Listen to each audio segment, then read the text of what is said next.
On March 9th of 2020, Rudy Gobert was in the middle of a press conference during which the coronavirus came up. His response was to make a few jokes, get up, start touching all the mics, and then walk away. 2 days later, he tests positive. And before tip-off, before we are literally set for tip-off, in the middle, we are about to go live with the Thunder Jazz game. The NBA gets a message. They have to stop the game. And then, just a few hours later, Adam Silver sends out a memo that the NBA season has been suspended.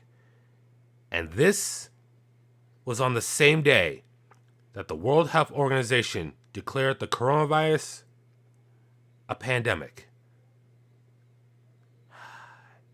Yes, the infinite COVID 2019 variable had been infiltrated into everyday lives. The moment that everyone on Earth realized no one was immune to this thing, the same day that Donald Trump declared a travel ban from Europe, Tom Hanks also tested positive in Australia with his wife. And that just spoke to how serious this was. It was the moment where we realized that no one is untouchable. This virus goes after everyone. And I remember where I was 1 year ago, coming home from a post-college graduation trip from Indianapolis, and ever since that day, to point out though, not only were you in Indianapolis for a close college trip, you were at the site of what was supposed to be the Big Ten tournament. Yeah. And throughout my 3-day stay in Indianapolis, everyone was talking about whether or not they're going to even be able to complete the tournament. And they were already talking about limiting fans or banning fans. Little do we know, within 2 days of the 11th, they ended up canceling all of March Madness. The first time the tournament was outright stopped since its inception in 1939. But this thing upended everything. It upended everyday life. Everything in the sports world just stopped. It killed the XFL. It killed a whole sports league and a few other dozen minor leagues. And it outright killed businesses. It outright destroyed people's lives. It took away people's jobs. I never thought in my life we would see a pause like this. I never thought we would see something that would change the way we look at the world, how we go about our everyday lives. The fact that we're now 1 year from that infamous day, it just blows my mind to how much everything has changed. Yeah. And let's be honest, we will never go back to the way things were. It will not be the same. It will not be. I am slightly more optimistic. I'd say optimistic, I would say we can get back there. It's just going to take a lot longer. Like people say we're going to be back to normal in 2-3 years. No. I think to get back to full normal will take at least 5 years. But we do have hope with the vaccine. And the initial data we've got says that the vaccine works. And there are multiple types of vaccines. And I know there's been a lot of skepticism about some of them and whatnot. Well, guess what? There's more than just one. So if you're skeptic about this one, you can take the other one. And the Johnson & Johnson shot, a one-shot, it's a miracle. The fact that we have this... It's a miracle we got this fast. After this was declared a pandemic. Thanks to warp speed and thanks to awesome distribution. I mean, we have it's over 10% of them. We have 1 in 10 Americans right now, as of today, on the 11th of March, 2021, fully vaccinated. Let's give a hand for science. Let's give a hand for science for a moment. But we're not here to just talk about the pandemic just in general. We're here to talk about how the pandemic has essentially fucked the sports world. So, after everything got shut down, there were, of course, a lot of leagues trying to get back to normal. The NBA had to basically cut season short, had a few games at the end. that eventually ended up doing the playoffs. They had the whole bubble down the Disney's Worldwide of Sports, or wherever the heck that thing is down in Florida. When everything happened, everyone wondered, how are sports going to continue? And the way these leagues reacted outside of Major League Baseball, they all got their collective shit together. They figured out how to do it. The NBA was the perfect example of establishing a controlled environment, not having any. I think they only had one case the entire time the bubble was up. And this was in Florida, the hotbed of the COVID pandemic during that infamous summer. And yet they kept it all enclosed without fans, and they were able to finish out their season. The NHL went to Canada and finished up their season respectively. NASCAR was able to go 2 months after everything was upended. Can I just point out something about NASCAR and, NASCAR's response compared to Formula One's response? I compare this because one pretty much was isolated to the U.S. only, and one's an international sport. The one thing I gotta give NASCAR props for is they still managed to do a full season by being able to double stack all these races in a week. Which is a lot to put on the drivers, but it was successfully It's done. a logistical nightmare. The more I think about it, it's like, you guys were able to move all this around within this whole double. Driving a race car is no joke. There's a mental. Driving a race car is no joke, but transferring all the race equipment to get to the track on time, that's fucking impressive. The only sport I saw that really suffered, and the one I thought was going to crack at its core, was Major League Baseball. It did. It should have been the sport to come back first, and they didn't start their season until late July. But that was less about the pandemic and more about the owner issue. Because there was a point where the players were like, okay, we're ready to come back. And it was like, no, we still got something to talk about. Preferably, how much money are we going to make? The owners, not the players.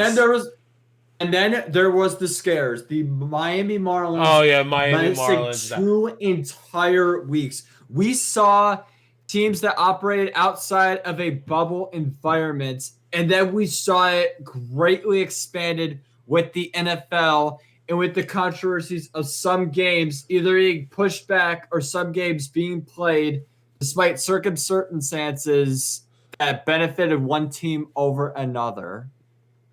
How did I forget about the MLS? The MLS actually had a tournament, the MLS's back tournament. It was a pretty fun tournament. We had a team not play because of corona cases. I think it was the Dallas team of the MLS that didn't go in. We had some champions, some unlikely champions that came out of this. With the Tampa Bay Lightning, we had the Miami Heat make it all the way to the NBA Finals. To lose to LeBron in the Lakers. True. We had the Columbus Crew winning the MLS about like a year or two after their entire franchise was threatened with relocation to Austin. So, and this is really weird to say, some good things have come out of this, but in the long run, I mean, March 11th will go down as a literal day in infamy. I really hate to make this comparison, but I don't remember 9/11. I'm in a way kind of too young to remember the ramifications and the fallout that happened after that. But this, on a scale to that, it felt like 9/11, but magnitude to like a 9 on the Richter scale, because it upended life not just here in America, but worldwide. I mean, I live in Michigan. You cannot travel I can't go to Canada right now. There are some countries you and me still can't go to. There are still restrictions out there that keep us from doing everyday things. Like, this is crazy to consider a year later. Yes, we're in a much better state than we were a year ago, but things are still not the same. I look at for example, baseball is one of the first sports that's allowing fans back in attendance. The Detroit Tigers are one of the few teams that's only allowing, I think it's 1,000 fans to be going in, and the numbers might go up in the coming weeks, but it speaks to itself as to how far we've come and how much further we have to go until we feel like we're back to some level of normalcy in the before times before March 11th of 2020. Yes, we lost the March Madness tournament. Yes, we lost the rest. We lost the rest of the regular seasons for the NBA and the NHL, and we definitely had some fallout. Right. I mean, Rudy Gobert suffered because of this. Can I just say one thing about Rudy Gobert? To make a joke about that and then test positive, and yet somehow this guy's still playing the NBA, my first thought is, how the hell did any team still sign you after a stunt like that? See, Utah stuck by him, but there was tension. You unofficially had shut down the NBA. You had unofficially shut down the NBA. Hold on. His teammate also got tested, and he had a serious scare. And during their time in the bubble, Utah Jazz managed to come together and forgive their teammate for his actions leading up to his positive test. Yes, the one that shut all the sports down and the one that upended normal life as we know it. In a way, Rudy Gobert magnified how serious this was, because I guarantee you a lot of people did not think this was serious. A lot of people thought this was going to be like a SARS scare in 2003 or the Ebola scare back in 2014. No one thought it was possible that this thing was going to wreck everyday life the way it has. In a way, I really hate to state this like this, and this could get cut if you wanted to. If it wasn't for Rudy Gobert, we may not have realized the significance of this coronavirus until days later. And who knows? Days later, we could have had a lot more cases. We could have had more Nobel stars having this, and we could have had more potential and serious deaths before we knew how serious this was. Before we knew Rudy Gobert's stupid antics. I kind of want to argue with you that you're paying Rudy Gobert as a hero, because that is exactly what this sounds like. And I'm glad that he's forgiven, and to the degree I'm glad he's still in the NBA, but I'm not going to paint him as a hero. After you don't make a fucking joke like that and then be the reason shut down. And how should I put this?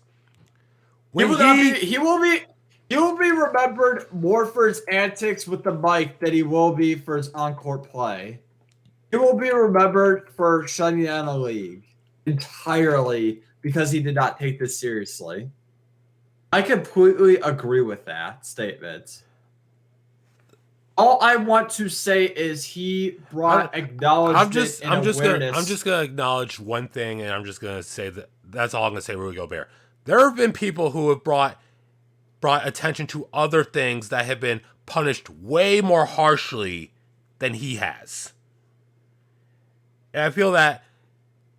So if now we have this in the common conscience of everyone, now that some of these issues around not just the coronavirus, just other issues that are now commonplace to everyone. Everyone wants to say a thing. Why do we forgive this guy potentially killing people? Why do we forgive him more easily than, say, some who just made a simple action or just said a simple word? Why? That's all I'm asking. Well, actions speak for themselves. And in this case, he did not do the right thing.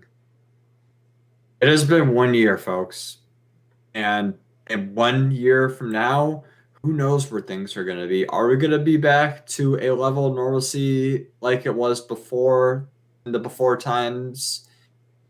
We're still unsure, to be honest. There's still a lot of unknowns out there, but the two biggest things positively we could speak about: we got a vaccine, and we got people believing in this. We got people wanting to get healthy and wanting to get back to some level of normalcy. And we have both sides agreeing that's where we want to get in these upcoming years, in these upcoming days. Every day matters now, and people are striving to get back to normal. If anything, there is hope in the future. And if that's not enough to say, I don't know what is.